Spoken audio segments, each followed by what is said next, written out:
पत्रकारांना धन्यवाद देतो की बऱ्याच दिवसांनी ओबीसी जनमोर्चा महाराष्ट्राची एक अग्रगण्य ओबीसी संघटना आहे। या संघटनेच्या माध्यमातून आज ही प्रेस कॉन्फरन्स आयोजित करण्यात आलेली आहे। वास्तविकता ओबीसी आणि मराठा हा संघर्ष आपण गेली 3-4 वर्षापासून महाराष्ट्रामध्ये आपण तीव्र झालं पाहिलेलंच आहे। या पार्श्वभूमीवर जरांगे यांचं आंदोलन झालं आणि ज्या काय मागण्या जरांगे करतील त्या मागण्यापुढं सरकार लोटांगण घालून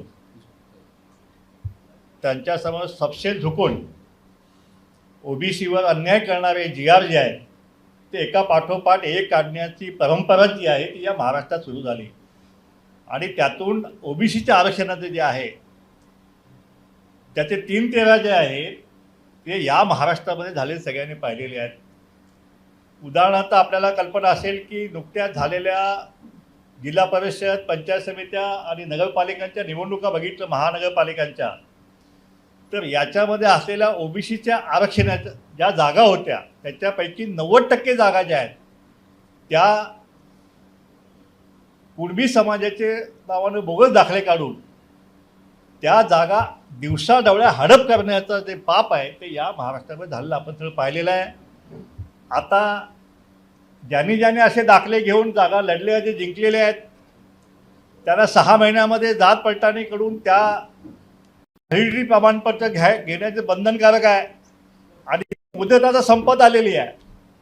आणि म्हणून जरांगेंचं आंदोलन जे आता गेल्या आठवड्यात जे झालं की ह्या जात पडताळणी समित्या ज्या आहेत त्यांच्यावरती प्रचंड दबाव सरकारकडून निर्माण करायचा आणि त्या व्हॅलिडिट्या करून हे निवडून आलेले जे उमेदवार आहेत यांना क्लीन चिट द्यायची, अशा प्रकारचं हे जे आंदोलन जे आहे सकाळी सुरू झालं आणि रात्री संपलं।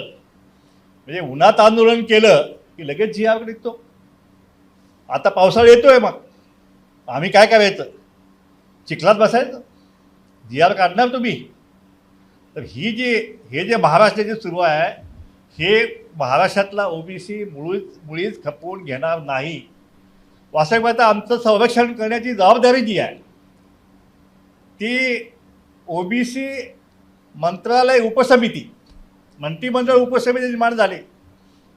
त्यांनी काय निर्णय, माझ्या मते गेल्या वर्षी एक निर्णय घेतला होता की हे जे 58 लाख कुणबी दाखले जे इश्यू केलेले आहेत असे जरांगेचा क्लेम आहे ते कसे इश्यू होऊ नयेत किंवा ओरिजिनल कसे इश्यू आहेत ह्यावरती एक देखरेख समिती करायची आणि खूप कडक नियम करायचे, काय करायचं सगळं केलं। काय झालं? शेवटी व्हायचं ते झालं ना। म्हणजे आमची जी मंत्रिमंडळ उपसमिती जी आहे तिनं काय केलं, एवढ्या जागा दिवसाढवळ्या आमच्या लुटल्या गेल्या आणि मंत्रिमंडळ उपसमिती फक्त बघ्याचीच भूमिका घेण्याचं काम या ठिकाणी केलं आहे। आता काय निर्णय? काहीच निर्णय नाही। मध्ये बजेट झालं, काय मिळालं ओबीसीला?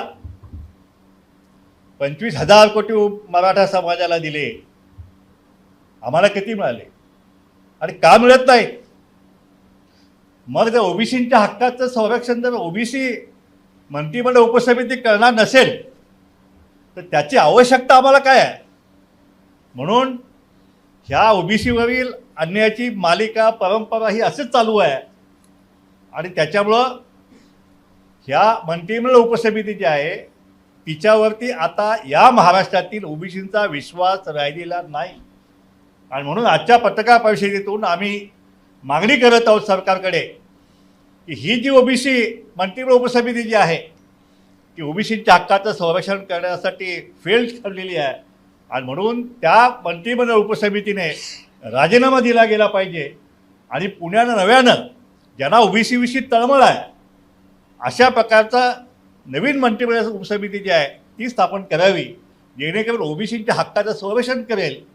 नाहीतर आता आमचे ढोळे पाटील म्हणाले की नाव बावनकुळे आणि काम शानोकुळे यांचं हे महाराष्ट्रामध्ये मुळीच चालू दिलं जाणार नाही। माझी आपल्यामार्फत विनंती आहे सरकारला की एक तर आमच्या ज्या जागा ज्या आहेत ह्या जागा ज्या गेलेल्या आहेत, जात बलटाणी प्रमाणपत्र जे आहे, जो कायदा पारित केलेला आहे त्याच्याविषयी ससाणे आपल्याला सविस्तर बोलतीलच. पण त्या जर हे दाखले जर दिले गेले आणि ते जर जागा व्हॅलिड ठरल्या तर प्रत्येक प्रमाणपत्र जे आहे ते आम्ही कोर्टात आव्हान दिल्याशिवाय राहणार नाही. आणि ह्या एक एक जागा ज्या आहेत त्या एक एक जागा आमच्यासाठी फार महत्त्वाची आहे. आमचा एक एक कार्यकर्ता जो आहे त्याचं राजकीय आयुष्य उद्ध्वस्त होणारा निर्णय जो आहे तो या ठिकाणी सुरू आहे. आणि जरांगे सांगतात की आता वेगळं मंत्रालय, मराठा समाजासाठी वेगळं मंत्रालय, मग प्रत्येक जातीने हे वेगळं मंत्रालय काढणार का तुम्ही? किती मंत्रालय काढणार आहे, किती कक्ष काढणार आहेत? आमच्यात 450 जमाती फक्त ओबीसीमध्ये आहेत ना. SC STच्या जमाती जर बघितल्या तर किती जमाती होणार? तेवढे कक्ष तुम्ही काढणार आहात का? आणि निधीचं वाटप जे आहे समान वाटप करायचं जे आहे तुम्ही आम्हाला वचन दिलं होतं की जे मराठा समाजाला ते ओबीसीला, मग का दिलं नाही? तुम्ही अण्णासाहेब पाटीलच्या माध्यमातून हजारो कोटी रुपये मराठा समाजाच्या युवकांना तुम्ही वाटले, आमचं त्याबद्दल काही मत नाही. पण आमच्या मुलांना तुम्ही हा विकास हे तुम्ही कधी देणार आहात याचं उत्तर सरकारने आम्हाला दिलं गेलं पाहिजे. DNA सरकारचा ओबीसीचा आहे हे वारंवार सांगितलं जाते, परंतु प्रत्यक्ष कृतीतून मात्र हा DNA काय ओबीसीचा असल्यासारखं आम्हाला तर काय वाटत नाही. आणि त्याच्यामुळं या सरकारकडे सरकारचा आम्ही निषेध व्यक्त करतो. आणि जे काय या ओबीसीवर अन्याय जो झालेला या महाराष्ट्रामध्ये आणि ह्या जरांगेच्या मागण्या जर आपण पुन्हा मान्य करणार असाल तर या महाराष्ट्रामध्ये ओबीसीला आता रस्त्यावर उतरल्याशिवाय दुसरा मार्ग राहणार नाही आहे. आम्ही 12 तारखेला या मुंबईमध्ये महाराष्ट्रातील सर्व ओबीसी समाजातील प्रमुख नेत्यांची आणि बैठक त्या दिवशी आम्ही बोलवलेली आहे. 12 तारखेपर्यंतच्या आतमध्ये सरकारने त्यांची भूमिका स्पष्ट करावी, नाहीतर 12 तारखेला आम्ही सगळे नेते मिळून आणि कार्यकर्ते मिळून या राज्यामध्ये आम्ही बंडाचा झेंडा जो आहे तो आम्ही उभारल्याशिवाय राहणार नाही. एक राज्यव्यापी आंदोलनाची घोषणा जी आहे ती आम्हाला 12 तारखेला या मुंबईतूनच आम्हाला करावी लागेल. त्याच्याशिवाय आमच्याकडे आता पर्याय राहिलेला नाही. या ठिकाणी आमच्या नेत्यांच्या ज्या काय सुरक्षा दिल्या होत्या त्या सुरक्षासुद्धा दिवसाढवळ्या काढून घेतल्या. पुण्याचे SP मंगेश ससाण्यांचा रात्री वेळाती गोळ्या घालून म्हणून त्यांना फोन येत आहेत धमक्यांचे. मला फोन येत आहेत, घोडे पाटलाला फोन येत आहेत. पण ओबीसी नेत्यांना सुरक्षा देण्यासाठी सरकारला काय बिघडतं मला कळत नाही. शेवटी सरकारच्या तिजोरीतच पैसा जाणार आहे ना. आणि म्हणून या सगळ्या ओबीसी नेत्यांच्या सुरक्षा देण्याचं काम जे आहे ते सरकारने केलं गेलं पाहिजे अशी मागणी आमची आहे. आमच्या विद्यार्थ्यांचे प्रश्न आहेत, आमच्या हॉस्टेलचे प्रश्न आहेत. ओबीसी मंत्रालय कुणासाठी काम करतं हेच आम्हाला कळत नाही आहे. एखादा निर्णय झाला बाबा ओबीसी मंत्रालयाच्या माध्यमातून आम्ही आतापर्यंत कधी बघितलेलं नाही आहे. म्हणून हे ओबीसी कल्याण मंत्रालय जे आहे त्याचं नाव बदलून आता ओबीसी वाटोळं मंत्रालय करण्याची वेळ आलेली आहे. आणि म्हणून माझी मुख्यमंत्री महोदयांना विनंती आहे की आपण सांगताय की तो DNA तुमचा याचा आहे, ओबीसीच्या आरक्षणाला धक्का लावणार नाही, धक्का लागू देणार नाही.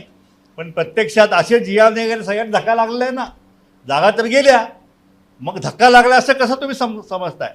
आणि म्हणून अशा प्रकारे पुन्हा एकदा आपल्याला विनंती करतो मुख्यमंत्री महोदयांना की हे जे ओबीसी आरक्षणाचे लसके तोड्याचा कार्यक्रम जो महाराष्ट्रात सुरू आहे तो ताबडतोब थांबवला पाहिजे. त्यापेक्षा ओबीसीच्या रोषाला जो आहे आपल्याला सामोरे जावं लागेल. धन्यवाद. आता या ठिकाणी कुणबी समाज नेते आहेत ते त्यांची प्रतिक्रिया जी आहे ते आज देण्यासाठी आले की कुणबी मराठा हा जो हे झालो आहे त्यामध्ये कुणबी म्हणजे कोण त्याचं प्रत्यक्षात कुणबी नेत्यांच्या तोडून आपण ऐकावं. मी नगवडेंना विनंती करतो की आपली भूमिका स्पष्ट करावी. सर्व पत्रकार बांधवांचं मनापासून स्वागत करतो. आजच्या या पत्रकार परिषदेसाठी त्यांच्या नेतृत्वाखाली आम्ही सारे ओबीसी काम करतो ते अण्णासाहेब आणि आमचे सर्व सहकारी. आज खऱ्या अर्थाने या पत्रकार परिषदेच्या माध्यमातून आपल्याला एकच सांगायचं आहे की आम्ही कोकणातील खरे कुणबी का, कारण की आता हे शासन जे मराठा आहेत त्या मराठ्यांना दिवसेंदिवस लाखोच्या संख्येने कुणबी समाजाचे दाखले देऊन ओबीसी मध्ये आणायला मागतायत. परंतु या सरकारला आपल्या माध्यमातून एकच सांगायचं आहे की कुणबी समाज हा अखंड महाराष्ट्रात आहे, पण मोठ्या प्रमाणात कोकणामध्ये आहे. कोकणातला कुणबी हा शेतकरी आहे. हा काबाड कष्ट करून कायमस्वरूपी शेतीमध्ये काम करणारा हा कुणबी. आपल्या माध्यमातून एकच सांगेन की जो काय आत्ता जरांगे पाटलांचा जो काही ढोंग चालू आहे आणि त्याच्या पाठोपाठ हे सरकार जो जातोय, जसं जरांगे पाटील म्हणते तशा पद्धतीत ते चालतोय, ते आता या शासनाने बंद करावं. कारण की खऱ्या अर्थाने आमच्या कुणब्यांवर हे अन्याय होतोय की आमचे आजही बांधव शेतामध्ये काबाड कष्ट करून काम करतायत आणि शेती करून भविष्यात त्यांचा उदरनिर्वाह करतायत. आणि मग जर आमच्या मुळाबाळांच्या प्रश्नावर जर हे मराठे घुसून जर कुणब्यात घुसून ओबीसीमध्ये टाकत असतील आणि आमच्या ज्या सुविधा आहेत त्या पूर्णपणे त्यांना देण्याचं जो घाट त्यांनी घातला असेल तर त्यांनी थांबवावं.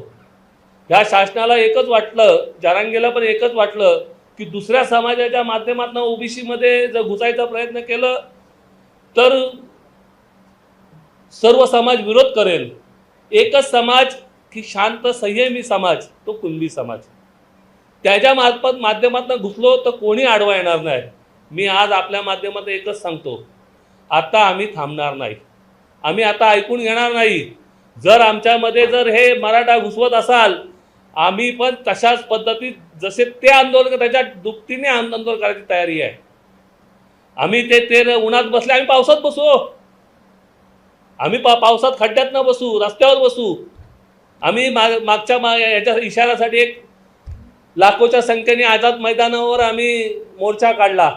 कुणबी काय आहेत ते त्या दिवशी खऱ्या अर्थाने आम्ही दाखवलं. परंतु जर सरकारला वाटत असेल की हे शांत बसून काही असेल यांना दिलं तरी हे शांत बसतील, मी आपल्या माध्यमातून एकच सांगेन की आता सरकारने शांत विचार करून हे करावं. आमच्या कुठेही या कुणब्यांमध्ये यांनी घेऊ नये. कुठेही आमच्या कुणबी बांधवाच्या कुणबी तरुणावर जो अन्याय गेले कित्येक वर्ष जर बघितलं तर आमच्या मुलांसाठी, कुणबी बांधव शेतकऱ्यांच्या मुलांसाठी जर एखाद्या शिक्षणासाठी असेल किंवा नोकरीसाठी असेल, एकही जागा मिळत नाही. आज जवळजवळ या ओबीसीमध्ये 350-400 जाती आहेत. त्या जातींमध्ये आता परत हे मराठा जर घुसत असतील तर ओबीसींचं काय होईल. एक तर मराठांचं पण जे काय द्यायचं आहे ते देत आहेत, फक्त राजकीय दृष्ट्या त्यांना फायद्यासाठी हे ओबीसीमध्ये घुसवायला जे काही सरकार बघतोय तो त्यांनी थांबवावं.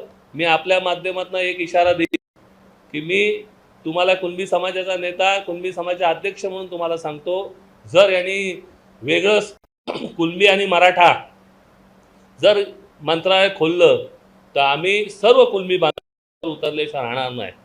आता आम्हाला आमच्या हक्कासाठी लढण्यासाठी आम्हाला रस्त्यावर उतरावं लागेल. रोज उतरायची तयारी झाली लागलं तरी सुद्धा आम्ही उतरायला तयार आहोत. पण आता आम्ही शांत बसणार नाही. अखंड महाराष्ट्रातली कुणबी आम्ही एकत्र येऊ आणि ओबीसीच्या साथीने हा लढाई आम्ही देऊ, एवढंच या निमित्ताने बोलतो. या ठिकाणी महाराष्ट्रामध्ये जात न्याय जनगणनेचा एक विषय सुरू आहे. त्याविषयी ओबीसी समाजामध्ये प्रचंड त्या ठिकाणी संताप निर्माण झालेला आहे की केंद्र सरकारने कॅबिनेटमध्ये निर्णय घेतला की येणारी जनगणना जी आहे त्यामध्ये आम्ही जात न्याय जनगणनेचा आम्ही करू.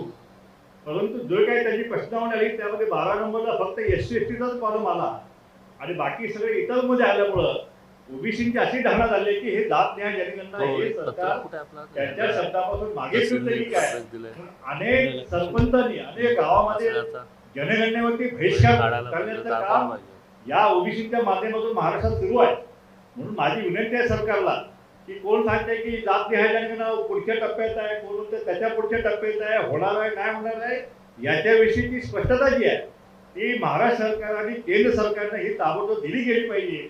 नाहीतर आम्हाला जात न्याय जनगणनेसाठी सुद्धा या महाराष्ट्रामध्ये जे आहे फार मोठं आंदोलन जे आहे ते सरकारला आम्हाला करावं लागेल आणि त्याची जबाबदारी जी आहे ती सरकारवरती असेल. आता अनेक गावामध्ये बहिष्कार सुरू आहे. म्हणून लवकरात लवकर सरकारकडून याची स्पष्टता होणं आवश्यक आहे. मी आमचे ॲडव्होकेट मंगेश ससाणे ते पुण्याहून खास पत्रकाराशी आलेले आहेत, त्यांना विनंती केली की त्यांची भूमिका त्यांनी मांडावी. मी काय म्हणतो, एक पत्र आज आपण पावसाळ्यामध्ये त्यांनी दिलंय, महाराष्ट्रामध्ये पाहतोय आता फक्त हे करतोय, नंतर की आम्ही हे आता स्थानिक स्वराज्य संस्थांच्या निवडणुका, महानगरपालिका, नगरपालिका, पंचायत समित्या, नगर परिषदा, त्याच्यानंतर जिल्हा परिषदा याच्या निवडणुका झाल्या. गेल्या 9-10 वर्षापासून काय काय ठिकाणी निवडणुका प्रलंबित होत्या. या संदर्भात ओबीसीचं आरक्षण स्थगित झालं होतं. 28 नोव्हेंबरला सुप्रीम कोर्टाने सांगितलं की निवडणुका घेऊ शकता, आणि वाठ्या कमिशनने जी आकडेवारी कमी केली होती, 33,000 जागा कमी केल्या होत्या, त्या परत पूर्ववत केल्या. तिथं लढलो आम्ही, त्यामुळे ह्या निवडणुका झाल्या. परंतु आपण जर आता पाहिलं तर महानगरपालिकेपासून पंचायत समितीपर्यंत ओबीसीच्या राखीव जागेवर कोण आला असेल तर 90% ओबीसीच्या राखीव जागेवर हे कुणबी दाखले घेऊन हे प्रस्तावित समाजातले पाटील, देशमुख हे सरंजामदार आलेले आहेत, आणि ओबीसीचं राजकीय आरक्षण 90% वरवडलं गेलंय. आणि आता या संदर्भामध्ये प्रचलित कायद्यानुसार ज्या वर्गातनं तुम्ही निवडून येता तर त्याची जात पडताळणी प्रमाणपत्र देणं बंधनकारक असतं.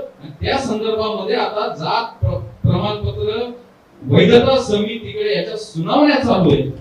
त्याला काही ठिकाणी आम्ही पुणे असेल, पिंपरी चिंचवड असेल, त्याच्यानंतर अनेक जिल्हा परिषद पंचायत समितीमध्ये असे जे स्वतःला प्रस्थापित म्हणून घेणारे, जे 96 कुळातली जी घराणी आहेत त्यांनी ओबीसीतनं आलेले, त्यांच्या विरोधात आम्ही याला तक्रारी केलेल्या, सुनावण्या चालू आहेत.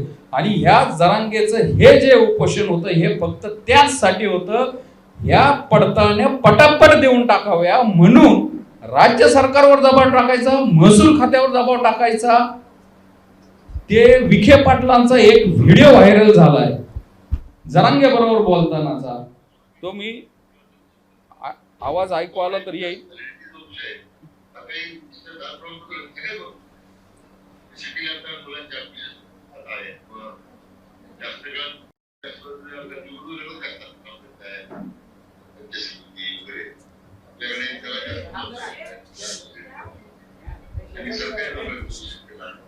इथं कदाचित ऐकू येणार नाही, पण ते काय म्हणतात ते मी सांगतो. ते असं म्हणतात की जात प्रमाणपत्र देण्याचे जे हे आहे, हे पहिल्यांदा जात प्रमाणपत्र दिलं जातं, त्याच्यानंतर जात, आपल्या महाराष्ट्रामध्ये असा कायदा आहे की जात वैधता प्रमाणपत्र द्यावं लागतं. बाकीच्या राज्यात असं नाहीये. आणि मी महसूल मंत्री असताना या जात प्रमाणपत्र देण्याच्या समित्या बरखास्त करा असं माझा भूमिका होती.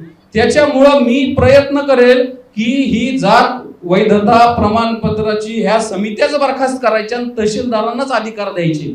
म्हणजे काय, जो प्रचलित कायदा आहे जात प्रमाणपत्र देण्याचा SC ST OBC साठी, प्रत्येक जातीसाठी 2000, आणि त्याच्यानंतर माधुरी पाटील जजमेंट नंतर जे नियमावली आलेली आहे 2012ची, त्याच्यानुसार तुम्ही जात प्रमाणपत्र जरी घेतलं तरी तुम्हाला जात वैधता प्रमाणपत्र घ्यावं लागतं. त्यासाठी तुमची वंशावळ सिद्ध करावी लागते. त्यासाठी 1967 डीम डेट पूर्वीचे तुम्ही ज्या जातीचा क्लेम करता ते पुरावे द्यावे लागतात. ही सगळी प्रोसेस बायपास करायची असं कारस्थान जरांगे आणि हे विखे पाटील यांचं चाललेलं आहे. आणि मला खेदाने म्हणावं लागतं या संदर्भामध्ये आमच्या ओबीसी मंत्रिमंडळ उपसमितीची भूमिका काय आहे. ज्यावेळेस पहिली मीटिंग झाली त्यावेळेस स्पष्ट त्याच्यामध्ये निर्णय झाला होता, ठराव झाला होता की बोगस दाखल्या संदर्भात श्वेत पत्रिका काढणार. महाराष्ट्रात अनेक केसेस समोर आल्या की खाडाखोड झालेली आहे. निर्गम रजिस्टरवर आम्ही आता चॅलेंज केलेलं आहे. त्या निर्गम रजिस्टरवर 1893 साली जिल्हा परिषदेच्या शाळा होत्या का, त्या जिल्हा परिषदेच्या शाळेचे दाखले तयार केलेले आहेत. कुठलं एखादं जुनं पान घेतलेलं आहे त्याच्यावर असं सांगितलेलं जन्म मृत्यूचा दाखला आहे, त्याच्यावर माग कू पुढं कू, त्या लिप्यांतरकारांनी खोटं लिप्यांतर केलेलं आहे. असे अनेक पुरावे आमच्या समोर येतात. ते सर्रास या ओबीसीच्या राजकीय आरक्षणाचा फडशा पाडला जातोय. या संदर्भात शासन काय भूमिका घेणार? मग जरांगेचं म्हणतात ते या पडताळणी देऊन टाका, तर मग उद्या आणखीन कोणतरी एखादा वेगळ्या जातीचा XYZ तो उपोषणाला बसला म्हणाल या जातीचे दाखले आम्हाला द्या, नाही तर मी उपोषण करतो, उन्हात करतो, पावसात करतो. मग हे महाराष्ट्र असा चालणार आहे का? आमच्या संविधानिक हक्क अधिकाराचं रक्षण कोण करणार आहे? हा आमचा सवाल आहे या संदर्भामध्ये. ते हैदराबाद गॅजेट लागू केलं, आता सातारा गॅजेट लागू करा, मग कोल्हापूर गॅजेट लागू करा. गॅजेट लागू करा म्हणजे काय? गॅजेट म्हणजे काय? त्याच्यामध्ये भौगोलिक परिस्थिती, तुमची तिथं पिकं कशी आहेत, तिथं पाण्याच्या सोयी सुविधा कशा आहेत, पक्षी कोणते आहेत, प्राणी कोणते आहेत, कोणत्या धर्माची माणसं, हे गॅजेट कसं काय लागू करायचं? त्या जरांगेने गॅजेट समोर आणून दाखवावं आणि म्हणावं हे गॅजेट आहे, हे लागू करा. त्याच्यामुळं तो काहीतरी येडी गबाळी मागणी करणार, त्या मागणीच्या दबावाखाली वेगळ्या काहीतरी ह्या अशा गोष्टी करणार. आता राधाकृष्ण विखे पाटील मराठा मंत्रिमंडळ उपसमितीचे अध्यक्ष यांनी त्यांच्या पेजवरनं सांगितलेलं आहे की आम्ही या संदर्भामध्ये विभागीय आयुक्तांना आदेश देणार आहेत की हे पडताळणी संदर्भामध्ये विशेष शिबिरं करा. आधी दिलेत का बरं विशेष शिबिर एका जातीच्या दाखल्यांच्या पडताळणीसाठी? का तर या स्थानिक स्वराज्य संस्थांमध्ये जे हजारो खोटे ओबीसी कुणबी दाखले घेऊन आमच्या जागा बळकावल्यात, त्यांचा मार्ग सुकर व्हावा. तर या संदर्भामध्ये हा खूप मोठा अन्याय आहे. याचं उत्तर महाराष्ट्र सरकारने द्यावं, ओबीसी मंत्रिमंडळ उपसमितीने द्यावं. आमचं पालकत्व कोण घेणार? वेगळं EWS आरक्षण होतं ते ह्या जरांगेला नकोय, तिथनं मराठा बांधवांना बाहेर काढण्याचा पाप ह्या मनोज जरांगेने केलंय. हे फक्त राजकीय आरक्षणासाठी हे असं करून आणखीन यांची एक मागणी काय मान्य केली? गुन्हे रद्द करा, गुन्हे मागं घ्या. त्या पोलिसांची डोकी फोडल्यात, महिला पोलिसांची डोकी फोडल्यात, गंभीर गुन्हे आहेत, ते सरसकट मागं घ्या. मग ओबीसी आंदोलनासाठी आम्ही स्वतः, मी लक्ष्मण हाके, आम्ही इथं त्या गिरगाव चौपाटीवर इथं आम्ही पाण्यात उतरलो, आमच्यावर अजून गुन्हा दाखल आहे. ओबीसीचे गुन्हे दाखल नाही करायचे. त्याच्यानंतर मराठा आरक्षणासाठी दुःख आहे, आम्ही त्यांच्या दुःखात सहभागी आहे, अनुकंप तत्वावर नोकरी द्यावं. ओबीसी जो 2 सप्टेंबरचा JR आला आणि त्यावेळेस भयभीत झालं महाराष्ट्रामधील सर्व ओबीसी. इतक्या जणांनी, याच्यापेक्षा जास्त आहे, इतक्या जणांनी ओबीसीच्या ह्या सगळ्या विद्यार्थ्यांनी किंवा ओबीसीच्या या काळजीपोटी आत्महत्या केल्या. मग ही लेकरं कोणाची आहेत? यांचं पालकत्व घेणार आहे का? आमच्याकडे कोण बघणारच नाही. त्यामुळं ह्या सगळ्या गोष्टी आहेत. इतका मोठा अन्याय होतोय. आम्हाला जर वाऱ्यावर सोडणार असेल तर आम्ही जरांगेपेक्षा आणखी 450 जाती बरोबर घेऊन तीव्र आंदोलन करू की आता अन्याय सहन होत नाहीये, इथं आमचा कोण वाली नाही. त्यामुळं या जरांगेचे लाड तुम्हाला पुरवायचे असतील ते लाभ सारथीला, अण्णासाहेब पाटील महामंडळाला करोडो रुपये द्या, काय हरकत नाही. आमच्या महाज्योतीचं काय? आता आमच्या ओबीसी जे मंत्रालय आहे त्याच्या अंतर्गत जे कर्ज प्रकरण आहेत त्याच्या संदर्भात काय? त्याच्या निधीचं काय? एका बाजूला मराठा कुणबी मराठा फक्त 2 एका जातीसाठी करोडो रुपये आणि तेवढ्याच बरोबरीने त्याच प्रमाणामध्ये 450 जातींमध्ये विखुरलेल्या ओबीसी समाजाला तेवढाच निधी. सारथीचे तुम्ही जागा अलॉट केलेल्या बघा हॉस्टेलसाठी आणि महाज्योतीचं बघा. एवढा मोठा दुजाभाव अन्याय ह्या महाराष्ट्रामध्ये चालू आहे. आमच्या विद्यार्थ्यांच्या या कुणबी दाखल्यांमुळं विद्यार्थ्यांचे आमचे ॲडमिशन चाललेत, आमच्या नोकऱ्या चाललेल्या आहेत. त्याच्यामुळं या संदर्भामध्ये जर लवकरात लवकर दखल घेतली नाही तर आम्ही महाराष्ट्रामध्ये तीव्र आंदोलन करू. आणि ते फक्त चमकोगिरीचं नसेल, 13 तासातलं नसेल, जोपर्यंत आम्हाला न्याय मिळत नाही तोपर्यंत आम्ही ही मोड बांधून हे आंदोलन करू. यानंतर आमचे सहकारी मृणाल ढोले पाटील मार्गदर्शन. नमस्कार. आता या राज्य सरकारचं जे चाललेलं आहे, खरं तर राज्यातला जो मागासवर्गीय, दलित, वंचित, शोषित समाज आहे यांच्या न्याय हक्काचं रक्षण करण्याचं काम या किंवा जबाबदारी ही या सरकारची आहे. ही जबाबदारी पार पाडायला हे सरकार अतिशय सपशेलपणे फोल ठरत आहे, पूर्णपणे अपयशी ठरतंय. त्याचं कारण असं आहे की याच्यामध्ये मराठा समाजाला एक न्याय द्यायचा, त्यांना निधी द्यायचा, आणि ओबीसी समाजाला निधी द्यायचा नाही, सगळे कायदे मराठा समाजाच्या प्रमाणे करायचे, ओबीसी साठी ते काही करायचे नाही. कायदे अस्तित्वात आहेत ना, ज्याला जात पडताळणी काढायची, ज्याला जात दाखला काढायचा, 600 जातींसाठी एक कायदा आहे आणि सगळे प्रोसिजरनी करतायत, कोणालाही अडचण नाहीये, सगळे त्याच प्रोसिजरनी पडताळणी करतायत. मग कशाला एका समाजासाठी फिट इन करण्यासाठी तुम्ही वेगवेगळे जी आर काढत असाल, विशेषतः 2 सप्टेंबर वगैरेचे जे जी आर काढता तुम्ही, तर त्याच्यामध्ये ओबीसी समाजावर अन्याय होतो. तर त्यामुळं हे अन्याय होत असताना मुळात माझा प्रश्न असा आहे की मराठा मंडळ उपसमिती यांचं ज्युरिडिक्शन काय आहे?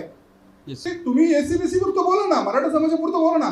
ओबीसी समाजाचे दाखले कसे द्यायचे हा मराठा मंत्रिमंडळ उपसमितीचा भाग नाही, त्यांच्या ज्युरिडिक्शनच्या बाहेरचा भाग आहे. त्याच्यावर फार फार तर कोण बोलू शकतं, तर सामाजिक न्याय विभाग बोलू शकतो किंवा ओबीसी मंत्रालय बोलू शकतो किंवा ही मंत्रिमंडळ उपसमिती जी आहे ही बोलू शकते. पण याच्यामध्ये हे सामाजिक न्याय खातं हेच मुळात सामाजिक अन्याय खातं बनलेलं आहे. कुठेही ओबीसी समाजाचे प्रश्न हे घेत नाहीत. आम्ही वारंवार मराठा उपसमिती ज्या पद्धतीने मिटिंग घेते, कार्यकर्त्यांपर्यंत जाते, तिथं अध्यक्ष जाऊन पार ते उपोषणकर्त्यांचं डोकं मांडीवर घेऊन बसतात. पण आमची मंत्रिमंडळ उपसमिती अतिशय खेदाने सांगायचं वाटतंय की हे बैठकांना आम्हाला बोलवत नाही, आमच्या मेसेजेसला रिप्लाय देत नाही, आमच्या पत्रांना रिप्लाय देत नाही, ओबीसी कार्यकर्त्यांचे फोन सुद्धा देखील उचलत नाहीत. आम्ही ज्या अधिकृत तक्रारी केल्यात त्या तक्रारीची देखील दखल ही समिती घेत नाही. अशामुळे या समितीचं इनफॅक्ट मला तर उलट खेदाने सांगावंसं वाटतंय की ओबीसी मंत्रिमंडळ उपसमितीचे अध्यक्ष चंद्रशेखर बावनकुळे हे इथं पुण्यामध्ये, पुणे महानगरपालिका, पिंपरी चिंचवड महानगरपालिकेमध्ये खोट्या ओबीसी उमेदवारांचा प्रचार करत बसले होते. तर मग असेच जर कुंपणच शेत खात असेल तर मग आम्हाला न्याय देणार कोण? मग ही मंत्रिमंडळ उपसमितीचा हा जो घात घातलाय कशासाठी? मग ही बरखास्त केलेली बरी. ही तेच आम्ही जसं अन्न म्हणले की चंद्रशेखर बावनकुळे नाव लावायचं बावनकुळेंचं, काम करायचं 96 कुळेंचं, हे चालणार नाही. अतिशय ढिसाळ कारभार, काही कामकाज नाही. मग ती समिती नव्हतं ते बरं होतं, कमीत कमी आम्ही डायरेक्ट सरकारशी संवाद साधत होतो. आता यांनी एक अडथळा पैदा केला ही समिती करून. यांनी काही कामकाज केलेलं नाही. त्यांनी श्वेतपत्रिका ओबीसीच्या आरक्षणाचं काय झालं ते नंतर काढता येईल. यांनी कामकाज 1.5-2 वर्षात काय केलं ते बघावं लागेल आम्हाला. काहीच कामकाज केलेलं नाही. साधे तक्रार, अधिकृत केलेली तक्रारवर देखील कारवाई यांची होत नाही. याच्यामध्ये जे आहे की आमची आता एकच मागणी आहे. नुकतंच ज्याप्रमाणे बंगालमध्ये अण्णा इलेक्शन झाले, आपल्या सगळ्यांना माहिती, तिथं ममता बॅनर्जीचं सरकार जाऊन भारतीय जनता पार्टीचं सुवेंद्र अधिकारीचं सरकार आलं. त्या सरकारने पहिला निर्णय काय घेतला? 2.25 कोटी जात दाखल्यांचं रिचेकिंगचा निर्णय या सरकारने, भारतीय जनता पार्टीच्या सरकारने घेतलेला आहे बंगालमध्ये. आमची तीच मागणी आहे. 1995 पासून दिलेले जे पण विशेषतः कुणबी दाखले, जे पण वादग्रस्त दाखले आहेत, आम्ही आज या प्लॅटफॉर्मवर मागणी करतो. 1995 पासून दिलेले SC ST ओबीसीचे वादग्रस्त विशेषतः कुणबीचे दाखले यांची सरसकट रिचेकिंग करावी. कारण काय होतं, एक दाखला तुम्ही देता, तो कुठल्या तरी ग्रामपंचायतीचा असतो, ते पैसे खाऊन दिले तर ही जात पडताळणी समिती जे 26-27 हे भ्रष्टाचाराची कुरणं झालेली आहेत. अक्षरशः जात पडताळणी प्रमाणपत्राचे रेट ठरलेले आहेत, जात कास्ट सर्टिफिकेटचे रेट ठरलेले आहेत, अहवाल दक्षता विभागाच्या अहवालाचे रेट ठरलेले आहेत. म्हणजे ह्या समित्या बनवून ज्यांचं काम आहे प्रोटेक्ट करणं या ओबीसी समाजाला, ते भ्रष्टाचाराचं केंद्र बनून चाललेले आहेत. अशा पद्धतीने जर सरकार कामकाज करणार असेल तर हे आम्हाला कदापि मान्य होणार नाही. ओबीसी हे सहन करणार नाही आणि याच्या पुढे ओबीसी समाजाला रस्त्यावर आपल्या न्याय हक्कासाठी रस्त्यावर उतरावं लागेल. आणि जर ओबीसी समाजाला, वंचित समाजाला, शोषित समाजाला जर आपल्या न्याय हक्कांसाठी, आपल्या निधीसाठी जर दरवेळेस रस्त्यावरच उतरायचं असेल तर मग सरकार काय कामाचं? आमचा सरकारकडे प्रश्न आहे. तर अशा पद्धतीने जर हे सरकारने आमचं ऐकलं नाही, परत जातीय जनगणना आहे, निधीचे प्रश्न आहेत, आमच्या समोर इतकं म्हणजे अक्षरशः आभाळ फाटले इतके प्रश्न आहेत. त्यामुळे कुठं कुठं ठिगळ लावायचं हा विषय. आणि ज्यांचं हे काम आहे, सामाजिक न्याय मंत्री असतील, ओबीसी मंत्री असतील, ओबीसी मंत्रिमंडळ उपसमिती असतील किंवा विविध ओबीसी सेलचे त्यांचे पदाधिकारी असतील, यांच्या नाकर्तेपणामुळे, यांच्या निकम्मेपणामुळे त्रास ओबीसी समाजाला होत आहे. साधा 2 सप्टेंबरचा GR चा विरोध करण्याची देखील ओबीसी मंत्रिमंडळ उपसमितीची हिंमत झाली नाही. सरकार विरोधी एकही निर्णय सरकारने घेतला असेल त्याच्या विरुद्ध बोलण्याची सुद्धा हिंमत यांची होत नाही. तर मग हे पाहिजेत कशाला? हे काम करतात काय? आम्ही दरवेळेस सांगतो, दरवेळेस म्हणतात श्वेतपत्रिका काढा, दरवेळेस म्हणतात आम्ही त्याचं पुनर्लोकन करू, आम्ही पाहू देऊ करू, काहीही होत नाही. त्यामुळे ही समिती खरं तर बरखास्त करावी. ओबीसी कार्यकर्त्यांवर हल्ले होत आहेत, किती दुर्दैवी गोष्ट आहे. आता बघा, ओबीसीचं जेव्हा ओबीसी कार्यकर्त्यांवर हल्ले होतात, साधी FIR देखील घ्यायची तसदी हे सरकार घेत नाही. गृह खातं साधे FIR देखील नोंदवून घेत नाही. प्रोटेक्शनचं तर लांबच राहिलं. याच्यानंतरचा जो विषय आहे, याच्यानंतर काय होतं की साधी FIR पण हे घेत नाही. आता विचार करा, महसूल मंत्री चंद्रशेखर बावनकुळे हे महसूल मंत्री आहेत आणि तेच मंत्रिमंडळ उपसमितीचे अध्यक्ष आहेत. जात दाखला आणि जात पडताळणी जे देत आहेत, सगळं जे बोगस काम चाललेलं आहे महसूल मंत्र्याच्या अंडर चाललेलं आहे. आणि त्यांचा जो ह्याचा गृह चौकशी अहवाल आहे ते गृह खात्याअंतर्गत आहे. ते खातं CM फडणवीस साहेबांकडे, म्हणजे फडणवीस साहेबांचं खातं आणि बावनकुळे साहेबांचं खातं मिळूनच हे सगळे दाखले देत आहेत. आणि ओबीसीवर अन्याय होतोय.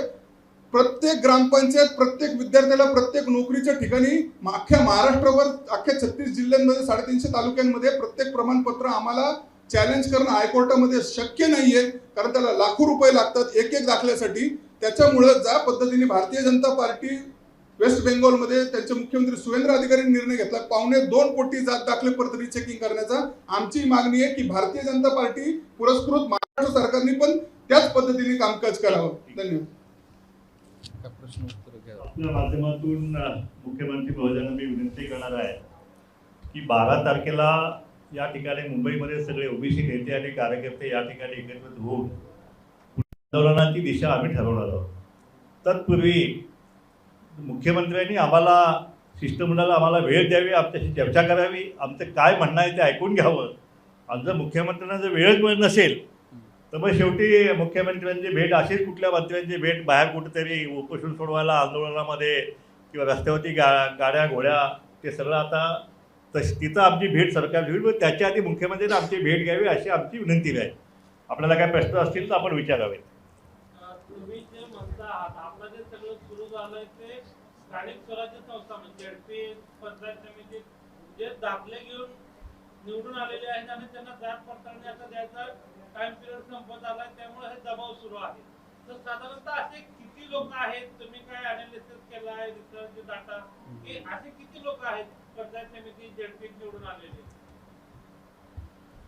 या संदर्भात आपण मी साधारण तुम्हाला 2-3 उदाहरणं देतो. पुणे महानगरपालिकेमध्ये ओबीसी साठी 44 जागा राखीव होत्या.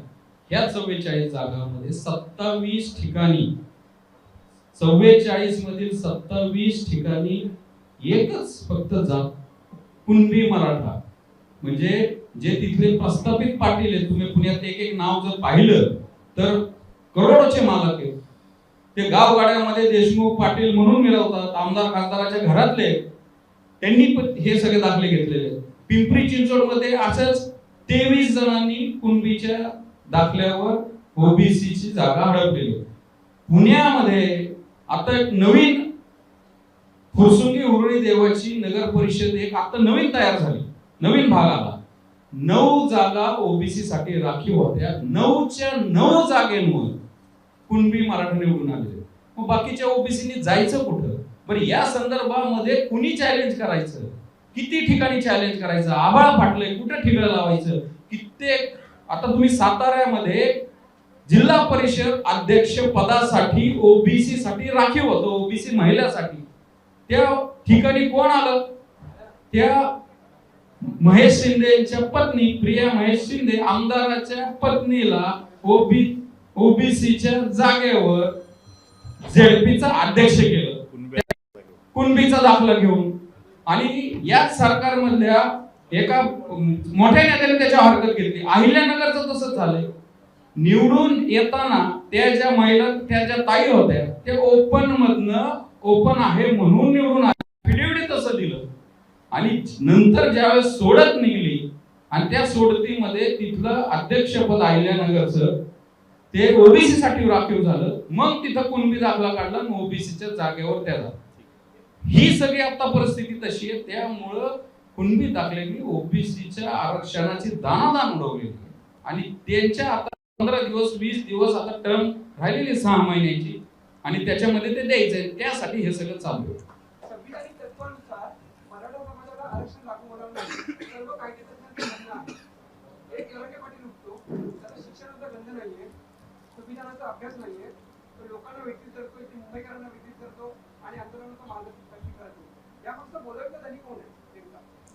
हे बघ, जरांगे आणि संविधान याचा काय ताळमेळ जो आहे तो आपल्या सगळ्यांच्या कल्पनेच्या पलीकडचा आहे.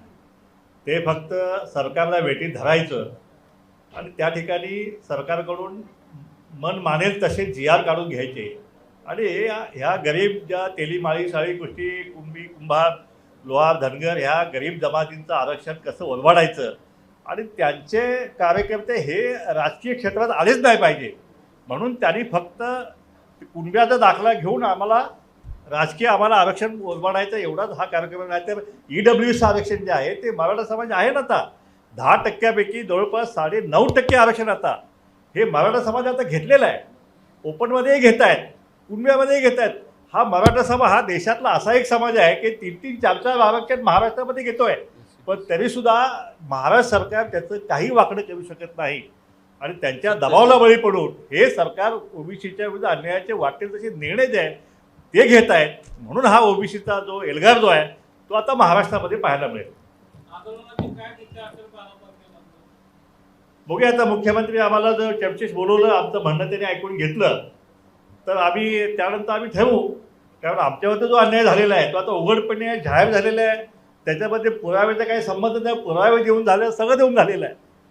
त्यामुळे आता निर्णय मुख्यमंत्र्यांनी घ्यायचा आहे.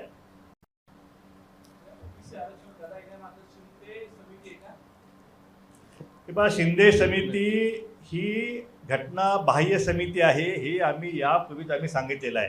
कुठलाही घटनेचा अधिकार नाही की अशा प्रकारे एखाद्या जजची समिती नेमायची आणि जी घटनात्मक आरक्षण आहे त्याच्यातले दाखले देण्याचा निर्णय घ्यायचा असा अधिकार मुळी शिंदे समितीला नाही. त्यामुळे शिंदे समितीने जे काही निर्णय दिलेले आहेत ते असंविधानात्मक आहेत आणि आम्ही त्यांच्या प्रत्येक निर्णयाला आम्ही कोर्टामध्ये आव्हान देणार आहे.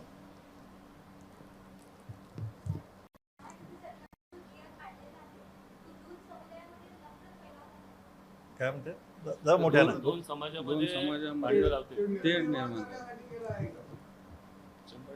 हे बघ 100% दोन समाजामध्ये तेढ लावली तरच काही जणांच्या खुर्च्या ज्या आहेत ना त्या साबूत राहतील. जर तेढ निर्माण नाही झाली तर मग खुर्च्या कशा साबूत राहतील? म्हणून एकमेकाला झुंजवायचं आणि आपली गादी मात्र साबूत टाकायची हा एक जुना नियमच आहे.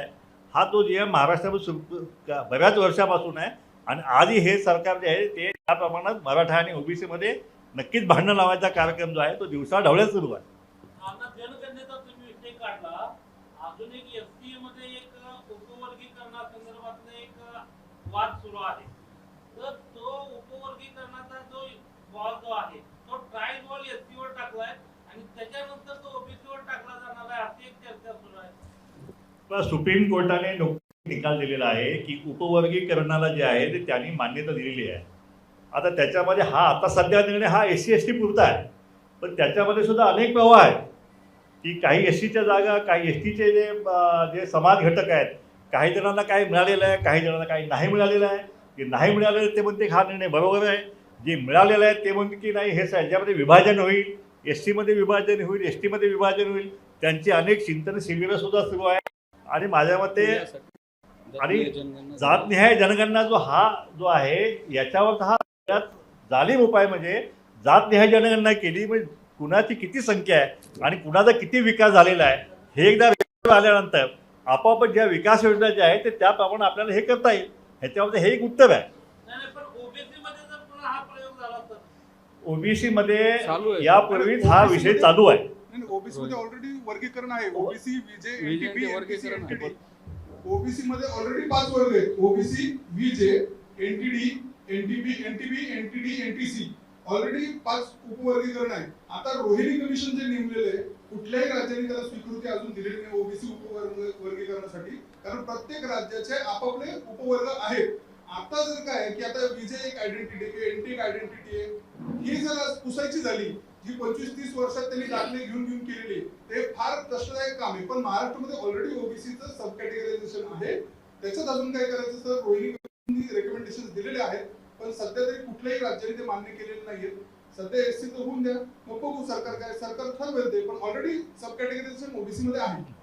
आणि या संदर्भामध्ये आमचं तेच म्हणणं आहे, जर तुम्हाला सब कॅटेगरायझेशन करायचंय की मोस्ट फॉरवर्ड, त्याच्यानंतर आणखी बॅकवर्ड, ज्यांनी कुणी जास्त लाभ घेतलाय आणि कुणी कमी लाभ घेतलाय आणि काही जण लाभापासून वंचित आहे, आमची नक्कीच त्याला हरकत नसणार आहे. परंतु त्यासाठी तुम्हाला जो क्वांटिफायबल इम्पेरिकल डाटा लागणार आहे तो डाटा ह्या जात न्याय जनगणनेतनच येईल.